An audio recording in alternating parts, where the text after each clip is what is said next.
Chapter 13.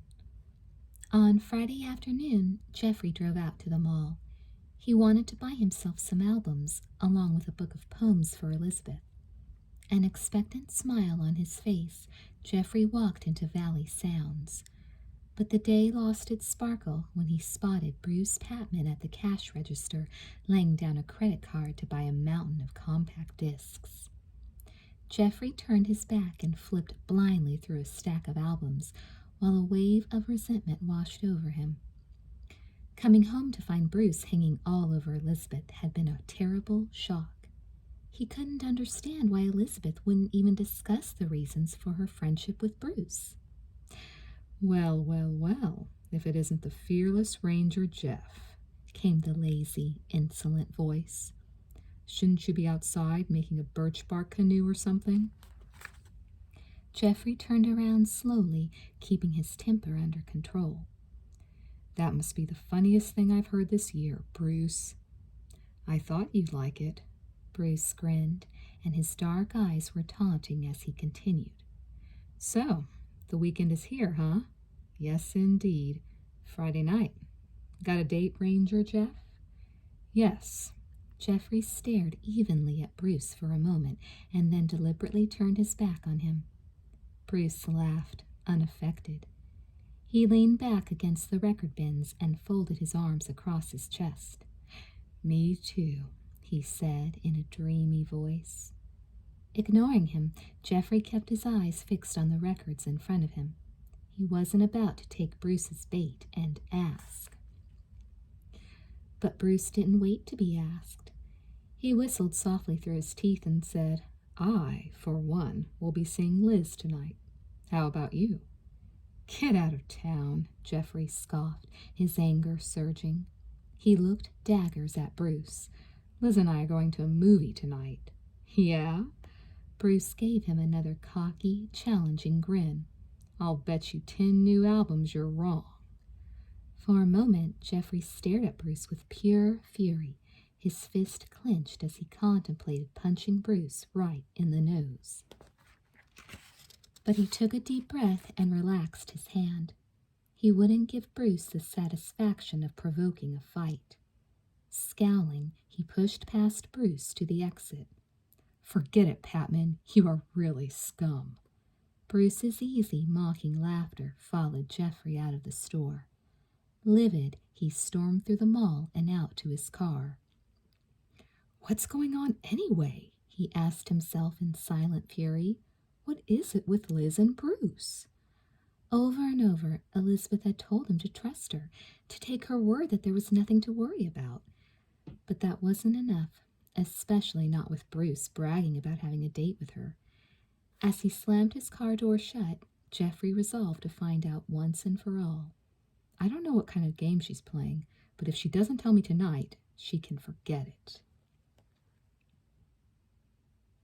Elizabeth finished putting on her makeup, a faint sweep of color on her cheeks and a touch of pink lip gloss. She smiled at her reflection, then hurried downstairs. Geoffrey would arrive any minute to pick her up, and she wanted to be ready. When she walked into the kitchen, she found Jessica and Leela debating the endless summer concert. She sat down with them and propped her elbows on the table. I think they'll cancel again, Leela declared in a know-it-all tone. With Redmond on the loose, they won't be taking any chances. Jessica flared up. No way! It's tomorrow night, and they aren't putting it off again. If they were, there would have been an announcement by now. Thinking back to their announcement about the original delay, Elizabeth frowned. It had been a few days since she had consulted the Ouija board, and she wondered if she should try again. So far, it had been correct every time. Well, who knows? Leela went on. She leaned back and shrugged. If tomorrow night comes and that maniac blows up the stadium, we'll all be late starting school this year. Jessica stared at her friend and giggled. Gross, Leela. Leela's an optimist, Elizabeth put in with a lopsided grin. Usually her twin's best friend irritated her, but she was in too good a mood to let Leela bother her. Tonight would be her first real reunion with Geoffrey, and nothing could spoil it. Elizabeth smiled and then looked up as the phone rang. "It's probably for you," she said to her sister. "It always is." Jessica smirked and reached for the phone. "Hello?" Elizabeth watched her, waiting. Her twin's expectant smile turned sour. "For you," Jessica said, passing the receiver over her head with a grimace. "Bruce." Elizabeth blushed. She avoided meeting Jessica's or Leela's eyes as she took the phone. "Hi, what's up?" "Liz?" Bruce sounded tired and morose. "You aren't busy, are you?" Elizabeth thought of Geoffrey on his way to pick her up. Biting her lip, she said hesitantly, "Well, not right this minute." "Oh, forget it. I'm interrupting." "No, don't worry about it," she cut in. "Really, it's not a problem. What's wrong?" He sighed heavily. "I don't know. It's just getting me down so much. I was just in a tennis match on the school courts, and I got totally waxed, Liz. I can't do it anymore. I swear it's no use." Elizabeth felt a pang of sympathy. Tennis had always been Bruce's greatest talent. If he couldn't play anymore, it was probably a crushing disappointment. "Bruce, maybe you're just in bad form today. Tomorrow you'll—" "Tomorrow? Liz, don't you get it? I'm running out of tomorrows." Bruce was beginning to sound desperate. "Why should I even keep trying? I don't know," he added with a wild laugh. "Why should I go on at all?" "Wait!" Elizabeth's heart raced as she realized what he was saying. "Bruce, don't. Whatever you're thinking, don't." "That's easy for you to say," he replied bitterly. "I'm the one who's— Maybe I should just get it over with right now." "No!" Elizabeth winced and cast an anxious glance at the clock. Then she made a decision. "Listen, just stay where you are. I'll meet you at the tennis courts. Just wait for me, okay?" "Well, all right. I'll wait." After slamming down the phone, Elizabeth grabbed the car keys from the kitchen counter and looked at the others. They were gazing at her with avid curiosity. "Listen," she told them in a low, worried voice. "Geoffrey will be here any minute, but don't tell him where I went. Just say that I'll be back as soon as I can." Jessica nodded, wide-eyed. "Sure, Liz." Elizabeth turned and hurried out of the room. Jessica and Leela followed her to the front door. "I guess you don't want Geoffrey to know you're meeting Bruce, right?" Jessica asked. Rolling her eyes, Elizabeth said, "Right. It'll only make things worse. Just tell him there was an emergency. I'll be back as soon as I can, and not to worry about anything." She looked hard at her twin. She wanted to make sure Geoffrey didn't get upset again or misconstrue the situation. "Will you tell him?" "Sure," Jessica replied. She nudged Leela. Leela nodded. "Sure." "Thanks," Elizabeth said, relieved. She slung her bag over one shoulder and ran out the door. She had to get to Bruce before he did something drastic. Leela's eyes narrowed as she watched Elizabeth drive away, and a sly, gleeful smile crossed her face. When Geoffrey arrived and found Elizabeth had left, he would be stunned. It would be the perfect opportunity for Leela to comfort him. "Leela, earth to Leela." Glancing quickly at Jessica, Leela hoped her friend couldn't guess what she was thinking. "Sorry, I was spacing out." "You're telling me." Jessica turned and shut the door, then led the way to the back of the house. Leela followed a pace behind, thinking. The important thing was to get Geoffrey alone. She took a peek at her watch. It was 7:45. Elizabeth had said he was due any minute. "I left something in my car," Leela said breathlessly, as though she had just remembered it. "Hang on, Jess. I'll be right back." Before Jessica had a chance to say anything, Leela dashed out the front door. Once outside, she sat in her car, pretending to search for a lost item. She kept one eye out for Geoffrey's car while she rummaged around. At last, Leela saw Geoffrey's car round the corner. She waited a moment and then climbed out and casually slammed the door. She feigned surprise as Geoffrey pulled up at the curb behind her. "Oh, hey, Geoffrey," she purred. He strolled over to her, an easy smile on his face. "Hi, Leela. What's up?" Nothing much, she shrugged, then smiled flirtatiously. Jess and I are just hanging out. Oh, She widened her eyes and clapped one hand over her mouth. Geoffrey looked politely curious. What? I just remembered. You're here to pick up Liz, right? Right. A tiny frown creased his forehead. What about it?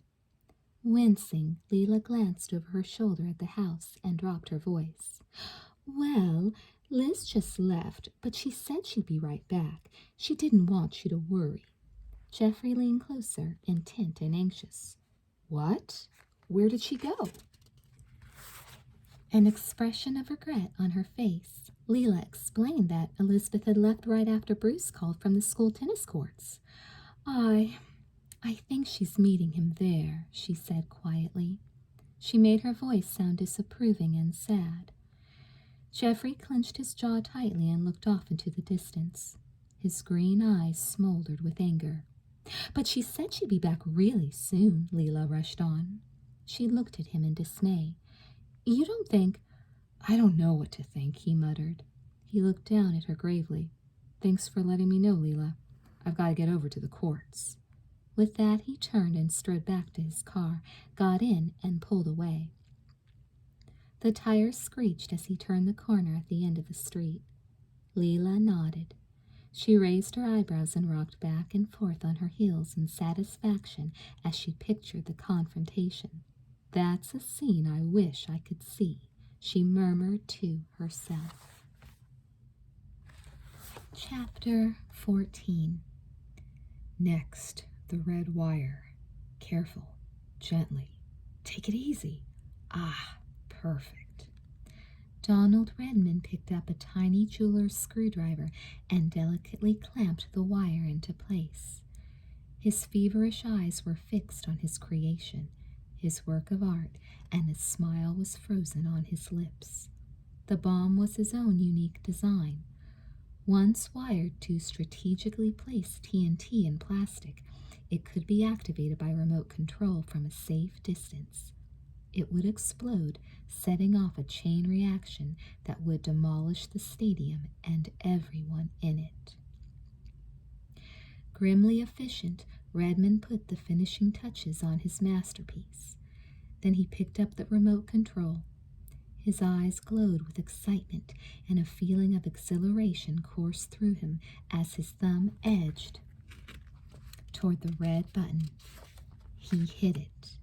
Instantly, the digital clock began running backward from 2 minutes, and a red light on the detonator bomb began to pulsate. Redmond watched, fascinated, while the numbers flashed away in front of his eyes. Beads of sweat stood out on his forehead, and his breath came in short, sharp gasps. When the timer reached 1:05, he pressed his thumb on the button again. The clock froze, and the glowing red light went dark. Redmond breathed a satisfied sigh. Perfect. The bomb was truly a masterpiece. It was almost too bad it would be blown to bits by its own power, but what a beautiful way to go. He chuckled softly and sat back on his heels. A surveying glance around the utility room in the Sweet Valley High Stadium told him he had everything he needed. Coiled copper wire, cylinders of dynamite, the plastic explosive, which was the glue to hold it all in place, electrical tape, and his small kit of precision tools. It was almost time to start preparing the sticks that would blow the stadium into rubble. Nothing and no one could stop him now. The fools, they're so stupid, he said out loud.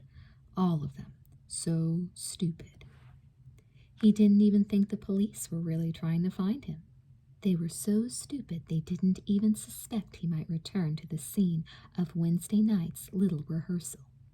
The Sweet Valley High Stadium was deserted and empty. He had the run of the place. He could take his time preparing everything for tomorrow night. It was so simple to fool people, Redmond thought. Even though the tennis courts next door were crowded, no one had noticed him. He was too smart. All he had had to do was act natural, look as though he had a legitimate reason for going into the stadium, and no one had given him a second glance. Of course, there had been times in the last week that he had wanted to yell at people, "It's me, Donald Redman! You're so stupid you can't even recognize me!" It was frustrating, in a way, not to be recognized for who he was, a unique, brilliant man. All his life, people had either mocked or ignored him and had tried to take credit for the things he did. For as long as he could remember, everyone had cheated him, tried to ruin his chances. In the hospital, it had been the same. Robot nurses and smug, idiotic doctors who kept trying to cure him. But not anymore, he said with sudden rage. Not this time.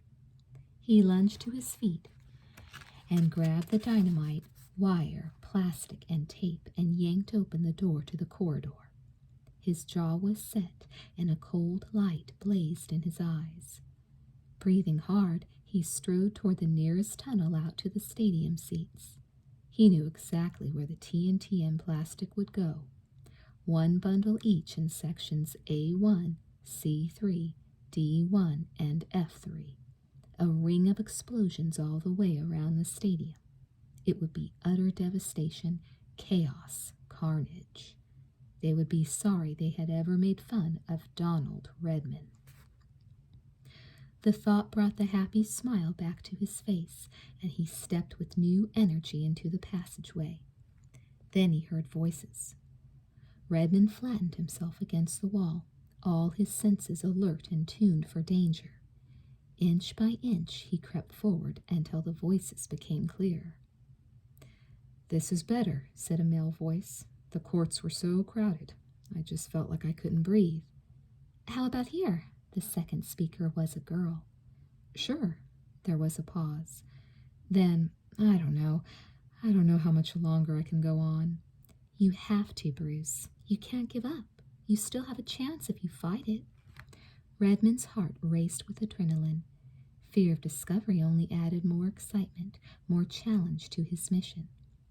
Confident that they wouldn't notice him, he edged toward the opening and risked a quick look. A boy and a girl, 2 teenagers, were sitting in the bleachers near the archway, their backs to him. Their heads were close together, and they were deep in conversation. "They won't notice me," Redman told himself gleefully. "I'm too smart for them." He watched them through narrowed eyes, waiting for them to leave so he could finish his job. The low murmur of their talk sounded faint to his ears as his pulse pounded in his temples, but he grew impatient as they kept talking. It didn't appear that they were planning to leave right away. As though to confirm his suspicion, the girl reached for the boy's hand and shook her head vehemently. As she did, Redman saw her face for the first time. A flash of anger ripped through him, nearly blinding him. Melanie! Redman backed up, his mind working frantically. What was Melanie doing there? What had she been doing at Elsa's house and at the stadium on Wednesday night? Then he knew. She was after him. She was following him. She was trying to ruin everything. Then she would mock him and laugh at him when his plan failed. Redman's face turned a blotchy red as he thought about Melanie. Somehow she knew.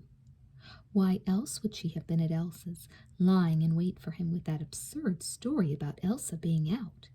A blatant liar, that's what she was.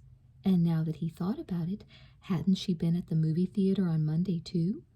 She had gone in with another girl, masquerading as a regular teenager, but he knew better now. She was going to ruin everything, spoil his plans, just as she had done before.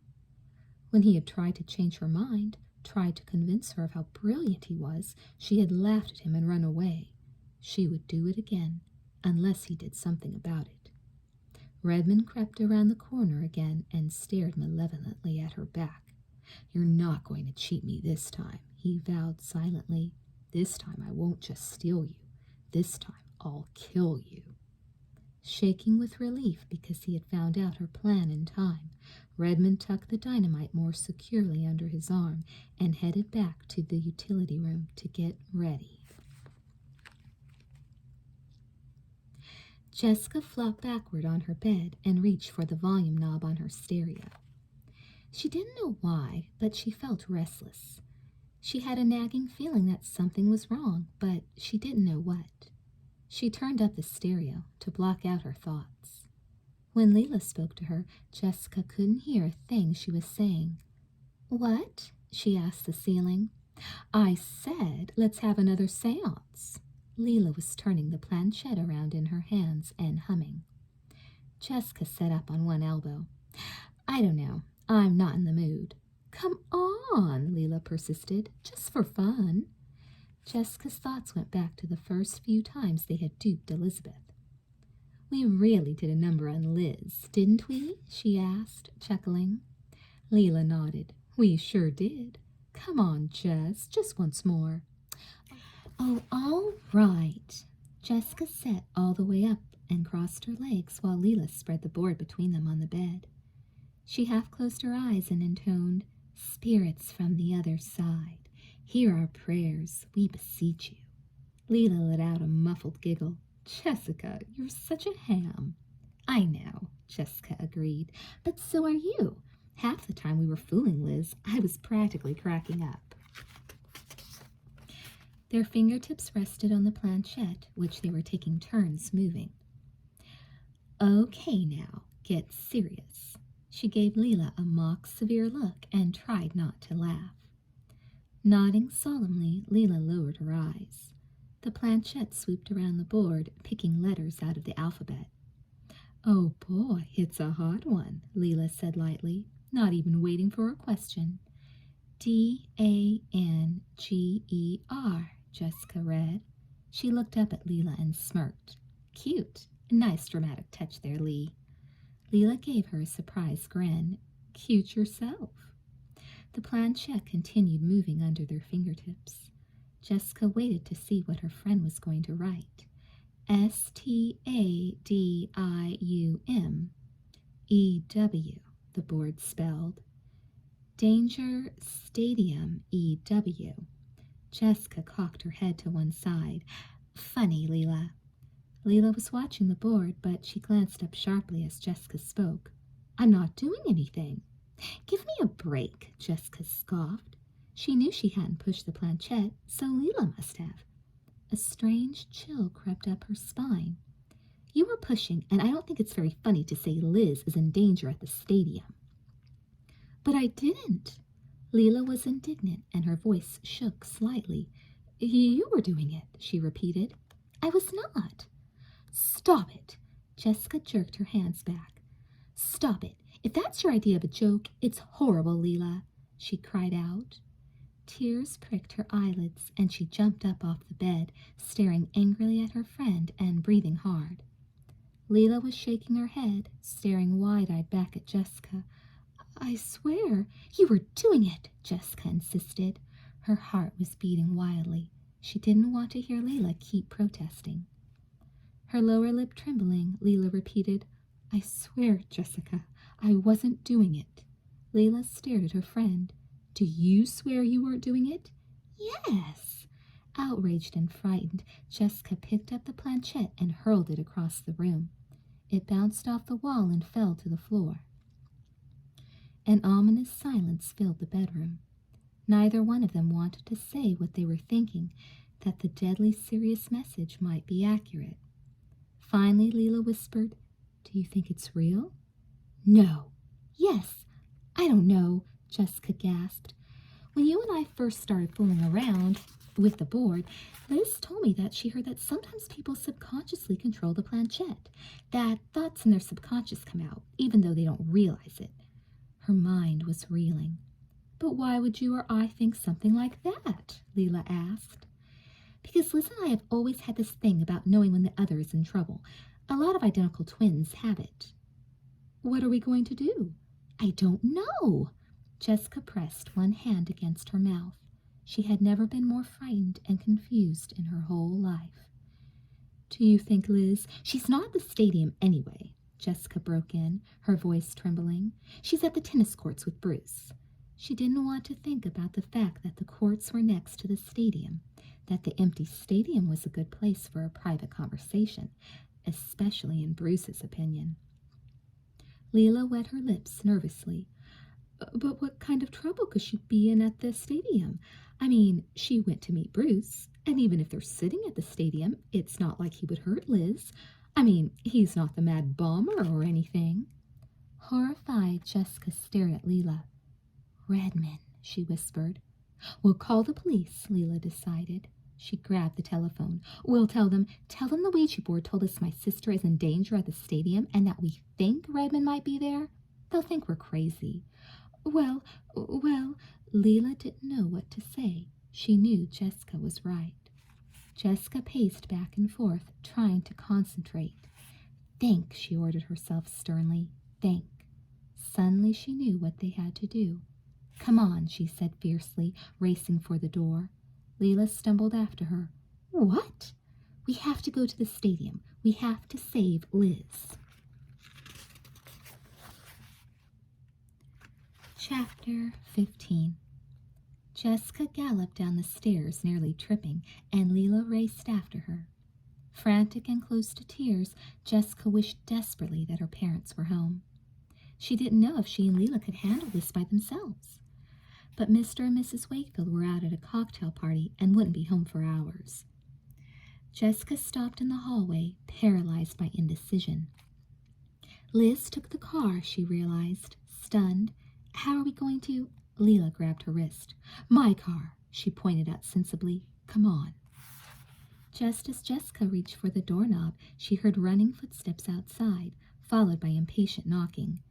"Oh no," she groaned, opening the door, ready to brush past whomever it was without stopping. "Liz, you're home. I have to talk to you." "I'm sorry," Jessica blurted out, interrupting the blonde woman on the doorstep and running past her. "I have to go. My sister's in trouble." "What did you say?" The horror and pain in the woman's voice broke through Jessica's blind flight. She turned and stared. "Liz is in danger," she whispered. "I don't know why, but I have this feeling it may have something to do with that psycho Redman." "Oh no," the woman whispered. "I was afraid this would happen." Jessica and Leela exchanged a startled look. "I'm Elsa Bartle. Liz babysits for my son sometimes," the woman continued. She ran one hand through her hair distractedly. Donald came to my house one night, and Liz recognized him. He'll do more than just hurt her if he's got her now," she said, shuddering. "He's mixing her up with someone he used to know, a girl named Melanie. I hoped he had left town after that phony bomb scare at the stadium. But he came to my house this afternoon, asking me where Melanie was, where I was hiding her. I knew that he meant Liz. I came to tell her." Jessica felt a mixture of confusion, fear, and impatience. "What do you mean? Donald?" Elsa raised a ravaged face and looked Jessica in the eye. "He's my brother. I should have gone to the police right away, but he's my only living relative, and I couldn't." Her voice broke. "Then when he showed up this afternoon looking for this girl he thinks is Melanie, he kept mumbling about showing all those jocks that he was smarter than they were. He was incoherent, but he said something about the stadium." She began sobbing. "I decided I'd come over here and warn Liz and then report my brother to the police." Mrs. Bartle made an effort to pull herself together. "Where's Liz now?" Tears rolled down Jessica's cheeks. "The stadium," she said. "Liz met someone at the tennis courts at school, but I'm pretty sure she's at the stadium." Mrs. Bartle said firmly, "Then we have to call the police right now. There's a concert at the stadium tomorrow night, right?" Jessica nodded, and Elsa continued. "He always swore he would get revenge. I thought the fake bomb might be it. But after today," her voice shook as she said, "if Liz walks in on him or he spots her, she's in terrible danger. He has a persecution complex. He always thinks people are trying to hurt him." Jessica and Leela looked at each other. So far, Elsa hadn't asked how they knew Elizabeth was in danger, but it didn't matter now. "You can use our phone. Come inside," Jessica said. "I'll tell them what I know, what I suspect," Mrs. Bartle said as they hurried through the house to the phone in the kitchen. They have to meet us at the stadium. They have to. I'll never forgive myself if anything happens to Liz." The sudden tone of authority in the woman's voice reassured Jessica. "Liz is with a boy we know, too," she added, "Bruce Patman." Beside her, Leela swallowed audibly. "And probably Jeffrey." "What?" Jessica gasped, while Elsa dialed the police. Surprised, Jessica looked at her friend. "How did he—" "I told him," Leela whispered. Her face was white. There was no time to delve any deeper. Jessica shook her head and tried to focus on the immediate crisis. "Yes, that's right," Mrs. Bartle said after a terse but emotional explanation to the police. "But there may be at least another teenager out there, too." "No, I'm not sure, but—" "Right. Yes, officer, I will. I can get there in 10 minutes. "Okay?" Jessica asked nervously when Elsa hung up the phone. "Come on, let's go." Without further delay, the three ran out of the house and headed for the football stadium. "I just keep thinking about what happens after you... Bruce choked up and looked down at his hands, clenching and twisting them together. His lips trembled. Elizabeth watched him helplessly, her heart aching. She wished there was something she could do to take away his sadness. He raised dark, luminous eyes to her face. "Liz, I'm so afraid." "Oh, Bruce!" Impulsively, Elizabeth put her arms around him, and Bruce hugged her back hard. "I know," she whispered, filled with compassion and tenderness. "I know." "Liz, Liz," he murmured. With her eyes closed, Elizabeth sat holding Bruce in a tight embrace. His cheek was pressed against her neck, and for a moment she thought she felt him kiss the curve of her shoulder. Then she realized Bruce's lips moved because he was fighting tears. Ashamed of thinking he would take advantage of the situation, she held him even tighter. "Oh, Bruce," she sighed, almost crying.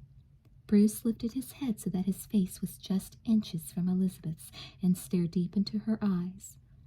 Elizabeth felt a bond being forged between them, felt as though she were seeing right into his soul. "Liz," he whispered, his voice hoarse. She stared back at him. She was speechless with emotion. "What the—" Jeffrey's shocked voice cut through the silence. Elizabeth whirled around and fixed indignant eyes on her boyfriend, who was standing at the bottom of the bleachers and glaring up at them. All she could think of was that he had deliberately ignored her request to wait for her at home, and that he had shattered a special, deeply personal moment between her and Bruce. "What are you doing?" she demanded, suddenly furious with him. "What am I doing?" Jeffrey's voice was incredulous. Taking the steps 2 at a time, he strode up to their seat. "What exactly are you and Bruce doing?" he asked in a bitterly sarcastic tone. Bruce looked heavenward and let out a silent whistle. He didn't comment. "I asked you to wait," Elizabeth said, standing up. "I would have been home in a few minutes. Can't you trust me at all?" "It doesn't look like it." With a gasp of indignation, Elizabeth looked at Bruce, then at Jeffrey again. "You really think? When I told you?" Anger made her stumble over her words. "No, you didn't tell me," Jeffrey stormed on. "You won't tell me what is so fascinating about Bruce that you keep sneaking off with him behind my back." "Sneaking?" Elizabeth choked out. She put her hands on her hips and tried to control her mounting anger and disappointment. She couldn't believe Jeffrey could act so immature. "It's supposed to be a secret," she told him furiously, flashing a look at Bruce. Bruce looked away, not saying anything. He was beginning to look as though he wished he were somewhere else. But Jeffrey laughed scornfully. "A secret? Some secret, when Mr. Irresistible here was bragging he had a date with you tonight." "Right, Jeffrey," Elizabeth sneered. "Exactly how was he supposed to know?" She faltered to a stop as Jeffrey's words finally caught up with her. Puzzled, she looked at Bruce. He was sitting with his elbows on the seat behind them, looking innocently off into the distance. The glimmer of sunset lit his face with a warm, vital glow. He had never looked more alive, healthy, and attractive. As Elizabeth frowned at him, confused, He turned his head and gave her a sheepish grin. A sick feeling washed over Elizabeth, but she still didn't want to put her suspicion into words. Forcing herself, she asked, "Bruce, are you or are you not sick?" "Sick?" Geoffrey sounded surprised. Bruce looked thoughtful. "Well, not exactly sick, but I think I'm about to get a major headache." "Oh, no." In an instant, all the pieces of the puzzle fell into place. Elizabeth sat down hard on the seat. A dull flush of humiliation spread across her face. It had been a hoax, right from the beginning. Suddenly Elizabeth didn't know how she could have been so gullible. Somehow Jessica and Leela had pushed all the right buttons, and she had believed everything the Ouija board said. Elizabeth felt sick to her stomach. Liz? Geoffrey was looking at her, a worried expression on his face. Tears of embarrassment and anger built up behind Elizabeth's lashes and spilled over. Nearly blinded, she stood up and pushed past Geoffrey. She had to be alone. "Liz, wait!" Ignoring Geoffrey's call, she headed for the tunnel leading out of the stadium. She wanted to be by herself, to crawl into a secluded hole. Jessica and Leela had made a complete fool of her with the Ouija board, and she cringed when she remembered all the things she had said and done. It was awful. And Bruce had been in on it too. When she thought of the starry-eyed way she had taken him in her arms, she thought she would die of mortification. "How could I be so stupid?" Elizabeth wailed out loud. "How could I be so dumb?" Up ahead, she saw the door marked utility room. She decided to hide there in case Geoffrey came looking for her. She couldn't face anyone right now, especially not Geoffrey. Stifling her sobs, she reached the utility room and yanked open the door. What she saw made her stop in her tracks. Even to an inexperienced person, it was obvious the room had been converted into a makeshift bomb factory. It didn't take a bomb expert to read the letters TNT on the case in the middle of the room. But even as she stepped back to run for help, the door slammed behind her. She turned and her heart skipped a beat. "Redmond?" "Hello, Melanie." Chapter 16. Elizabeth managed one terrified scream for help before Redmond grabbed her. "Shut up," he hissed, twisting her arm up behind her back. With a stifled yelp, Elizabeth bit her lip to keep from crying out. Daggers of pain ripped up her arm, but she hardly noticed. Her eyes were glued to what was obviously a bomb on a folding chair in the corner. She knew now that Elsa had lied to her, but she didn't understand why. All she understood was that she was in the power of a dangerous, escaped psychopath. Her fear was so intense she could hardly stand. "This is the last time," Redmond added. His breath was hot on her neck. "You thought you could trick me again, Melanie, but I'm too smart for you." Elizabeth's frozen mind couldn't grasp the meaning of his words. It didn't make any sense. Trick him? What was he talking about? And why was he calling her Melanie? Keeping her arm forced up behind her, Redmond edged around to the door and opened it a crack. He gave her a sly, calculating smile. His normally attractive face was now tight and distorted with madness. His blue eyes glittered almost sightlessly, as though focused on some bizarre inner vision. "Scream again." She stared at him. "What?" "Scream again, Melanie." When she still couldn't make herself do what he said, Redmond gave her arm a fierce wrench. A scream of pain tore out of Elizabeth's throat, and her eyesight grew blurry for a moment. While she staggered dizzily, Redmond pulled her away from the door and waited. They heard running footsteps, 2 pairs. "Liz, where are you?" "This way. She's down here somewhere." Two voices, Geoffrey's and Bruce's. Weak with fear, Elizabeth moaned, "No!" before Redmond hissed at her to be silent. His grip on her arms was strong and unrelenting. The footsteps slowed. Elizabeth counted her heartbeats as the 2 boys came closer. There was nothing she could do to keep them from falling into Redmond's trap. Half of her wanted them to rescue her, and the other half begged them to run for help. Trembling, she closed her eyes. Redmond deliberately nudged the door.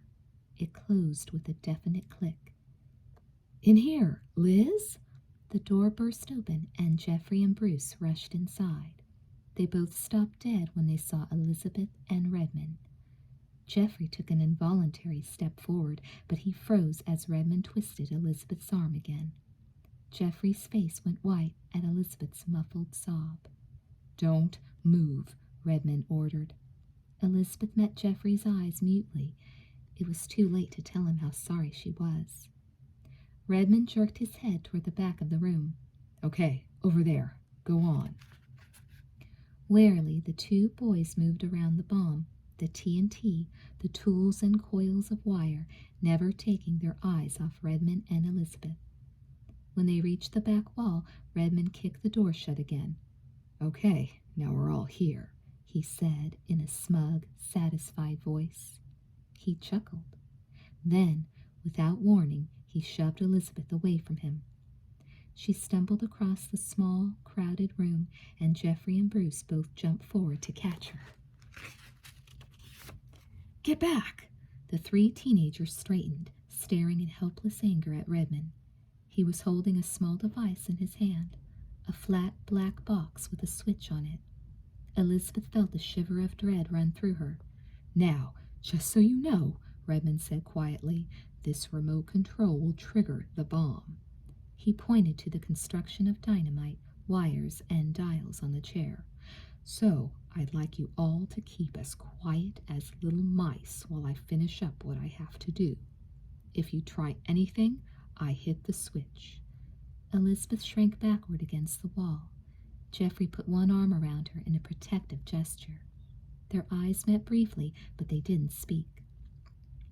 Next to them, Bruce was standing with his arms crossed in his usual arrogant posture, but his face was pale. Redmond gave them an ominous look, then began bundling together sticks of dynamite. He wrapped them with electrical tape, all the while muttering under his breath. Aside from his angry whisperings, the room was deadly quiet. After a few moments of grim silence, Bruce cleared his throat. "You hit that switch, and you go too." Redmond leapt to his feet. "You think I'm a fool, don't you?" The sudden mad fury in his voice shocked them all. He glared at them wildly. "You really think I would make a bomb that can kill me? I'm the only one this bomb can't kill." "How does it work?" Bruce asked in a calm voice. Elizabeth realized Bruce was trying to stall for time. At the same moment, Geoffrey squeezed her shoulder as though trying to communicate. "Yeah," Elizabeth rasped. She licked her lips and forced a polite smile. "It sounds incredible." Redmond narrowed his eyes suspiciously. For a second, Elizabeth was afraid he saw through their ploy, but then he relaxed and actually chuckled. "Well, it is incredible, I know," he admitted. His tone was boastful. "It's about the most sophisticated thing I ever designed. It's one of a kind, a real masterpiece." "Can it blow up the whole stadium?" asked Geoffrey. His voice had a tight sound to it. "Not exactly." Redmond pursed his lips thoughtfully. "See, I'm hooking it up to these bundles of dynamite. I'll connect them all with this wire here, and when I hit the remote, this baby's gonna blow and set off the others." He gave the bomb a gentle, almost loving pat and smiled to himself. Elizabeth also smiled, but inside, she was quaking with fear. Redmond was completely insane, but he was smart enough to construct a devastating bomb, crazy enough to use it, and crazy enough to believe it actually couldn't hurt him. Before she realized what she was saying, Elizabeth whispered, "Why?" "Why?" Redmond turned to her, his good humor evaporating. He took 2 steps. You always laugh at me. You think you're so clever. You really thought you could trick me again, Melanie. Me!" Confused and frightened, Elizabeth shook her head. "I don't know what—" "Shut up!" Geoffrey's arm tightened around Elizabeth. She pressed against him to keep from shaking, but her knees felt weak. That was the second time Redmond had called her Melanie and accused her of trying to trick him.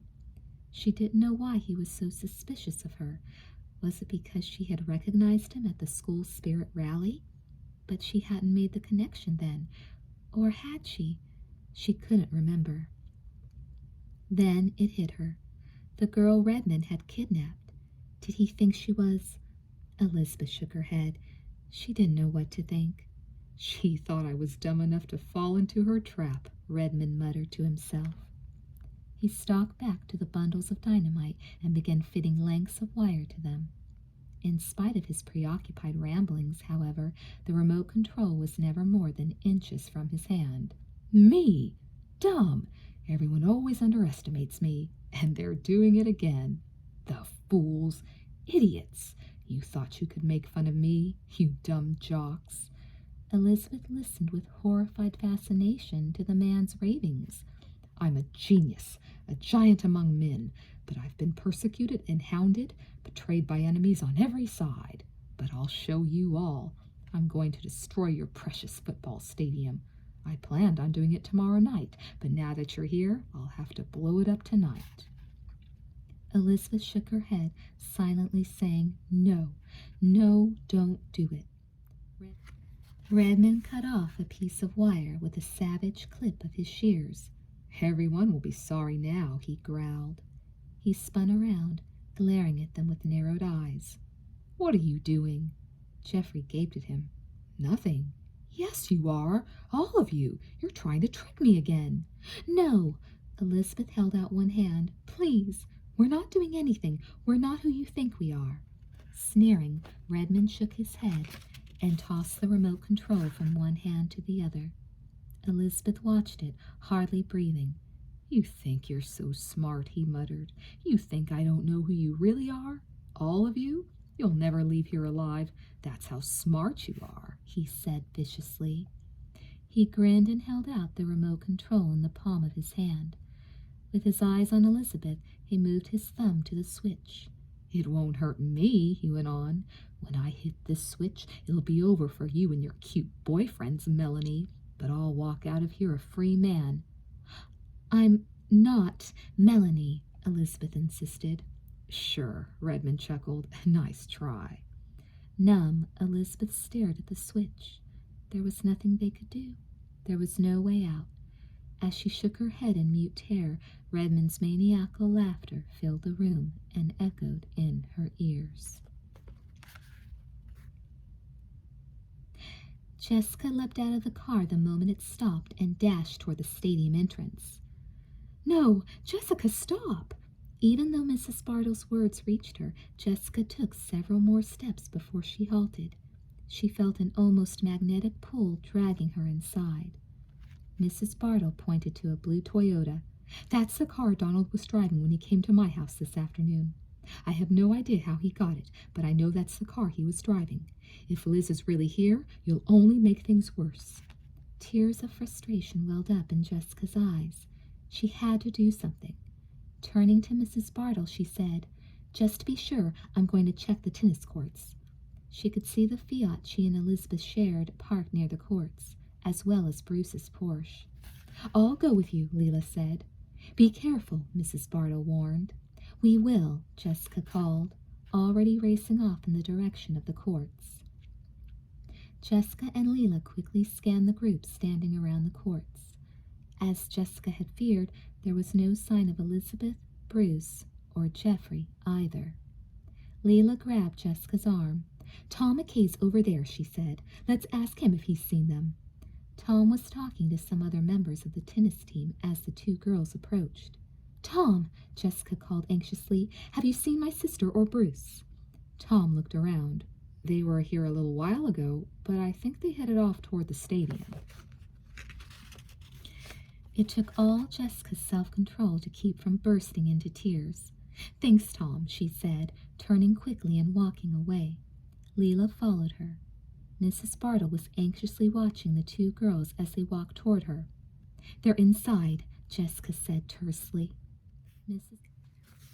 Mrs. Bartle reached out and put a comforting hand on Jessica's arm. I know how hard this is, but we have to wait for the police. We have to. Nodding, Jessica looked down at the ground. She had never been good at waiting, and now it was the only thing she could do that might save her twin's life. A grim silence enveloped them, but they exchanged a look of relief when they heard the wail of a police siren. They watched in silence while a patrol car pulled into the parking lot and stopped next to them. 2 officers jumped out and hurried toward Elsa Bartle. Are you Mrs. Bartle? What exactly is going on here? One of them asked. Donald Redmond is your brother? In a faint, shaky voice, Elsa repeated her story.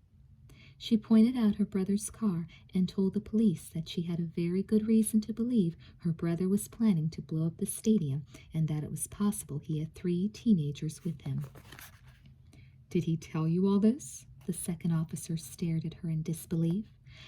Not exactly, but I know him better than anyone else does. Not that I understand him, Elsa went on, but it all makes sense. He has bitter memories associated with the school and the football stadium, and you know that he's already planted a fake bomb here.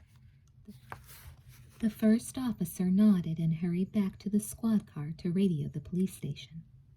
We'll have to set up some kind of communication link, the other one said brusquely. We have to figure out just what we're dealing with. I'll talk to him. It might help. Elsa kept her voice firm, but her expression was filled with grief.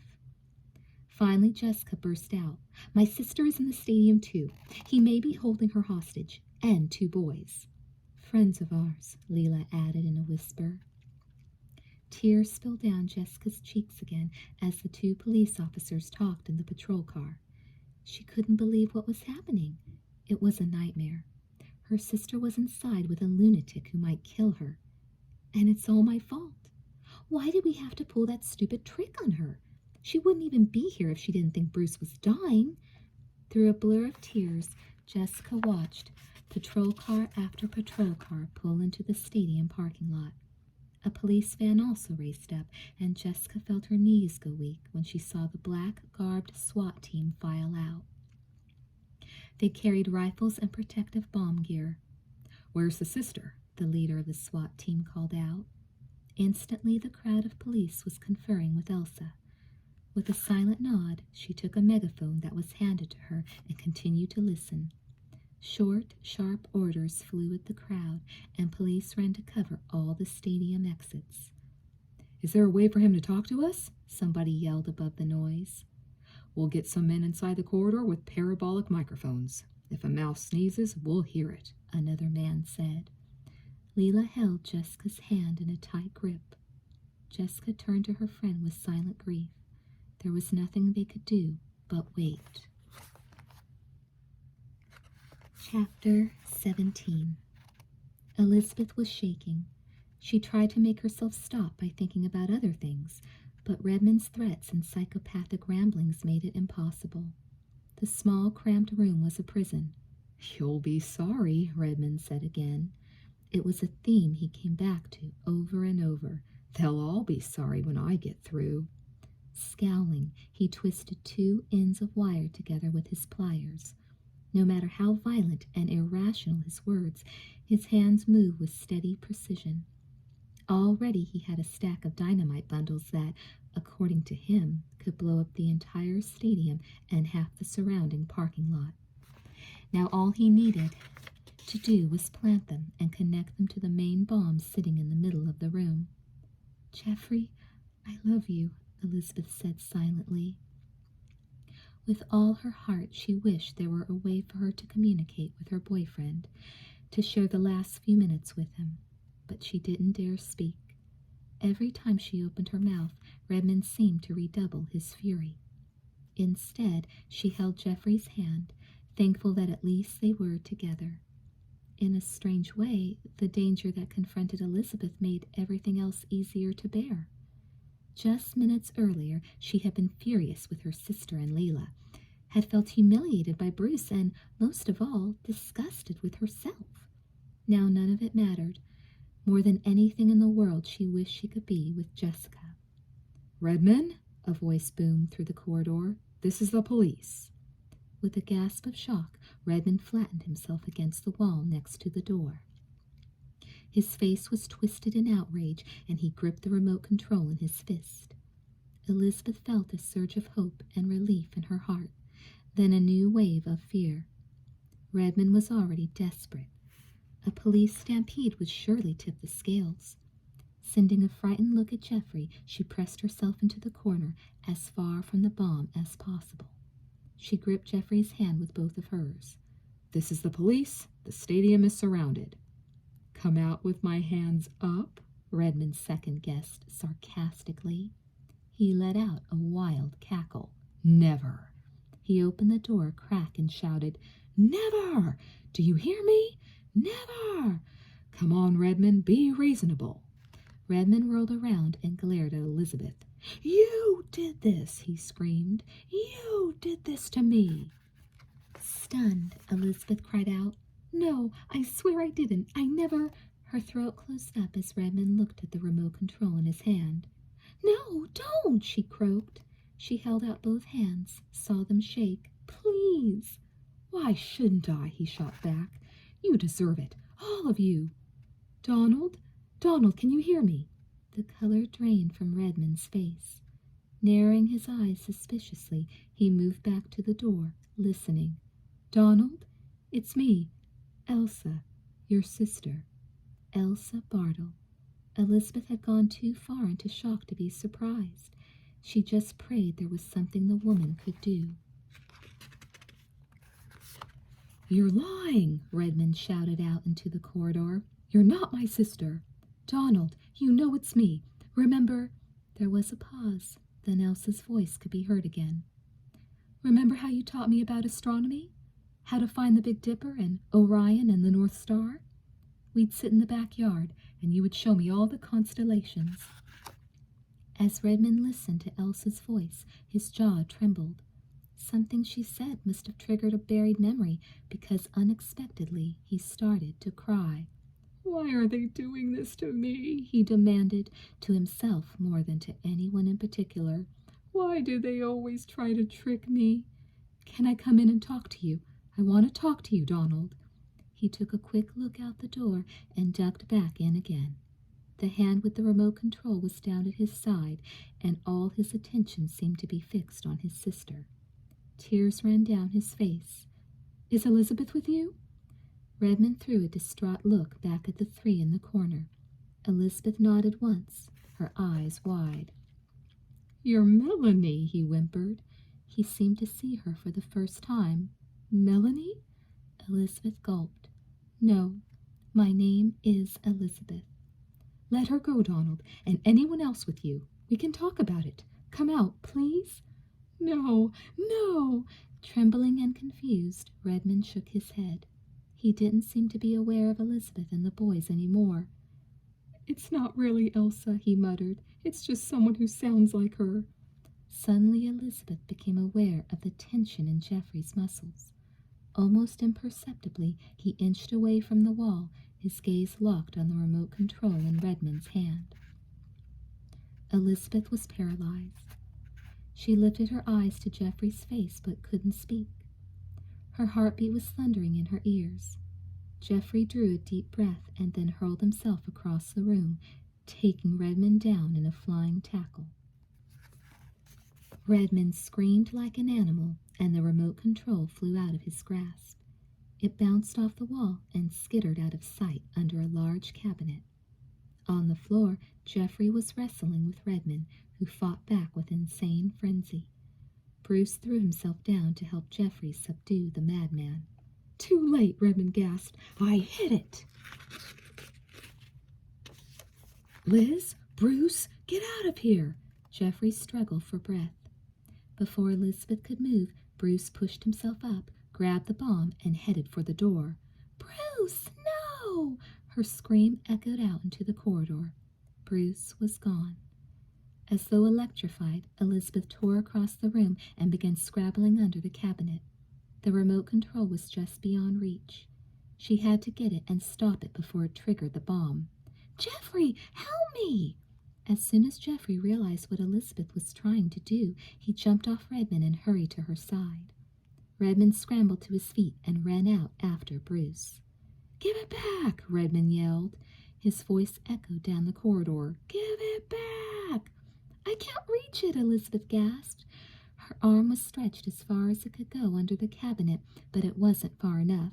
"Help me! Push!" Without a word, Geoffrey put his shoulder to the heavy cabinet and strained to move it. A scraping noise accompanied the cabinet's fraction of an inch shift. Elizabeth quickly changed her position to the side of the cabinet and reached from the back.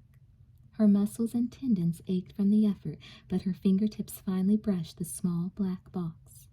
Redmond's description of his powerful bomb kept screaming in her mind, and Bruce had run off with it in his hands. She had to get the remote control. "More! Oh, God!" she cried as tears of desperation streamed down her face.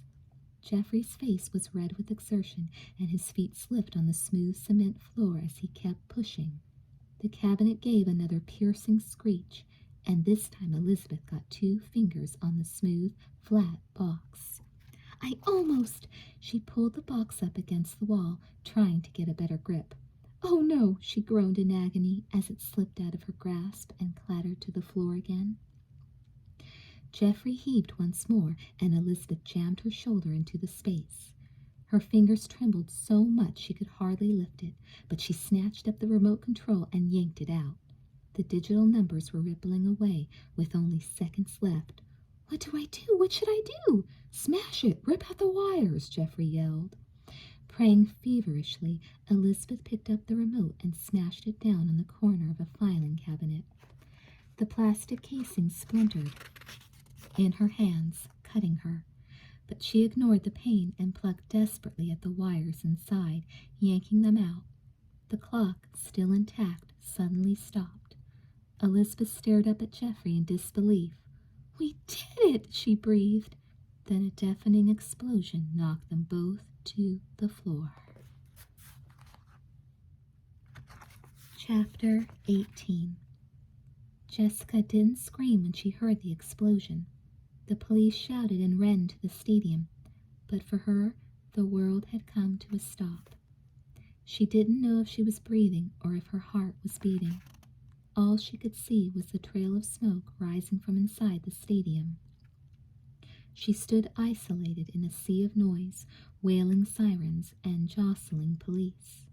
Spectators from the tennis courts were huddled around in frightened groups. An ambulance maneuvered into position as close to the entrance as possible. "Jessica! Jessica!" Leela was screaming at her, tugging on her arm. Slowly Jessica focused her eyes on her friend. Leela's face was blotched with tears. Leela didn't seem real. Nothing seemed real. "Jessica, don't look like that!"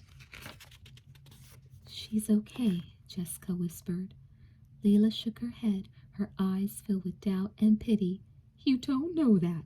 "I know," she insisted in a fierce growl. She pulled her arm out of Leela's grasp and started moving away.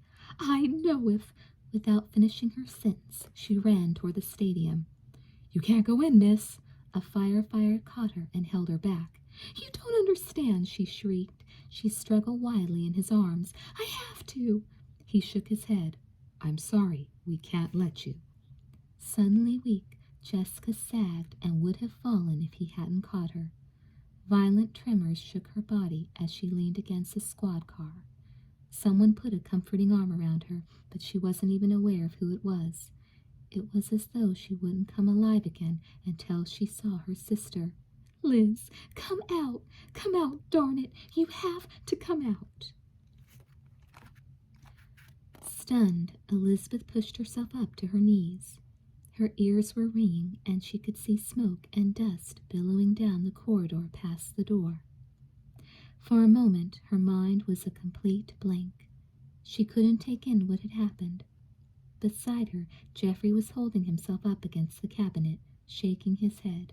She reached out for him instinctively. Then, "Bruce!" It didn't matter anymore what Bruce had done or said in the past. He had taken the bomb, and the bomb had exploded. Fresh tears ran down her cheeks as she staggered to her feet and headed for the door, crying his name. "Liz, no!" Geoffrey heaved himself up and caught her wrist. His eyes were bleak. "Don't." Sobbing, Elizabeth yanked her arm away. "I have to. Bruce could still be—" Geoffrey took her in his arms and held her tight as she cried, from shock, grief, and fear. And he was crying too. "No one could have made it through that blast, Liz," he choked. "It's no use." "We have to see," Elizabeth said through bitter tears. "If there's any chance—" She couldn't bring herself to utter the words. Lifting her eyes to Geoffrey's face, she said, "Please." Nodding, Geoffrey took her hand. Together they walked out into the corridor. Smoke drifted past them, and a glow of flames flickered farther down around the bend.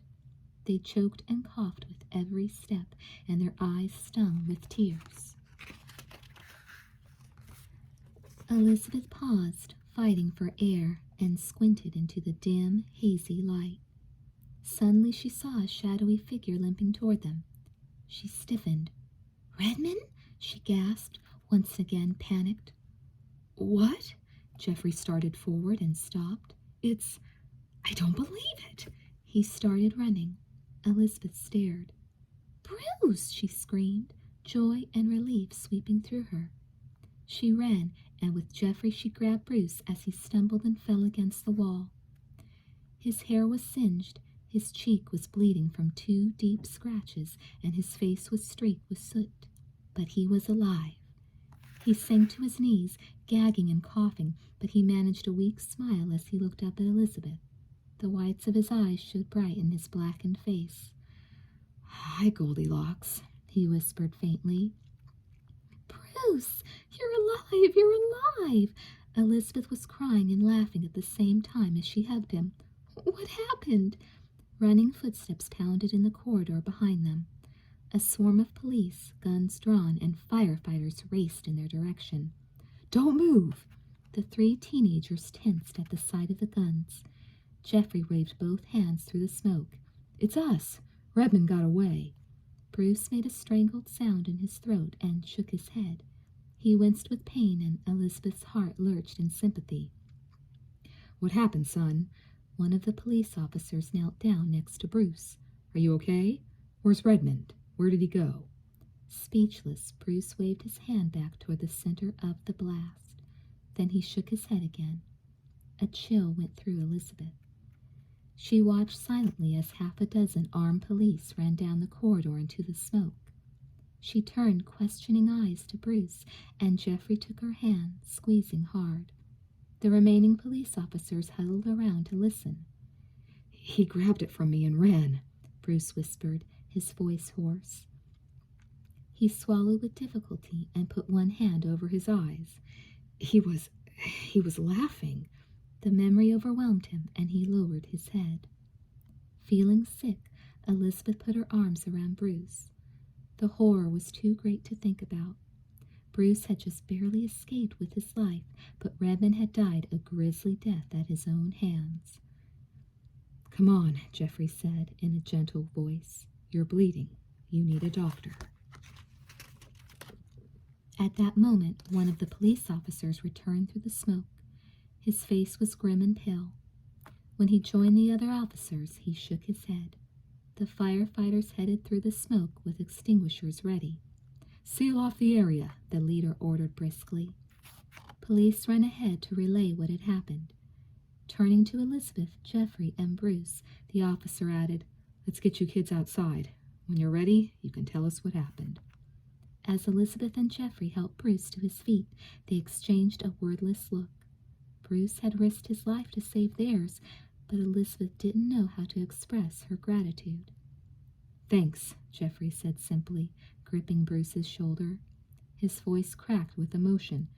"You—" They were silent, but they all knew they were thinking the same thing.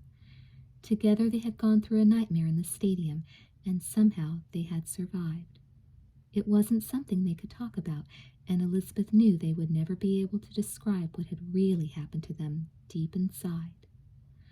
The horrific experience had left an indelible mark on their souls. Together they turned and slowly walked away. A SWAT team member ran out of the front entrance and spoke briefly to the crowd of officers around Elsa Bartle. Through a haze, Jessica saw him shake his head, and Mrs. Bartle collapsed, weeping hysterically. 2 police officers led her away.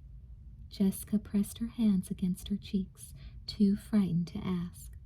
Police and firefighters kept running in and out of the entrance to the stadium in a steady stream. But not until Elizabeth and Jeffrey, with Bruce supported between them, stepped out into the parking lot did a cheer go up from the crowd. For a moment, Jessica couldn't move. All she could do was stare at her sister. Their eyes met across the noisy milling crowd, and Jessica let out a muffled cry. She pushed herself away from the car and ran into Elizabeth's arms. "I knew you were in danger," Jessica sobbed. "I knew it. Then Mrs. Bartle came over, and we called the police and came to get you." Tears of relief and happiness ran down her face as she hugged her twin. I knew. 2 paramedics led Bruce to the waiting ambulance, and Jeffrey stepped aside to answer questions from the police. Still holding each other tight, Jessica and Elizabeth stood where they were. For a few moments, they couldn't speak. Finally, Elizabeth stepped back a pace and looked searchingly into her twin's eyes. "You knew?" Jessica nodded. "Yes, She broke off as she remembered how she knew. Feeling doubtful and uneasy, she lowered her eyes. "Jess, how did you know?" "The Ouija board," she whispered. Elizabeth sighed, utterly exhausted. "Jess, I know it was all a joke, but this is serious. I swear." Jessica grabbed Elizabeth's hand. "The board did say you were in danger. But remember when you told me that people subconsciously move the planchette to the answers? Well, I kept feeling, I don't know, restless, as though something was wrong. That was before Leela and I sat down to ask any questions. And then it showed up on the board that you were in some kind of trouble." Jessica stopped to take a deep breath. "Anyway, you know that you and I always know when the other one is in trouble." Elizabeth threw her arms around Jessica again. "We do, don't we?" Then she moved back a few steps. "But about that Ouija board," Jessica looked down at the ground and whispered, "I'm really, really sorry that Leela and I tricked you. It's all our fault you got into this mess. It never would have happened if we hadn't made up that stuff about Bruce." 2 tears trickled down Jessica's cheeks. She had never looked so repentant. "Promise me one thing, Jess," Elizabeth said softly. "Sure. What?" Jessica asked, sniffling. "That you'll never go near a Ouija board again." "I promise," Jessica said solemnly, then hesitated. "Well, maybe once more?" She gave her twin a slightly impish smile.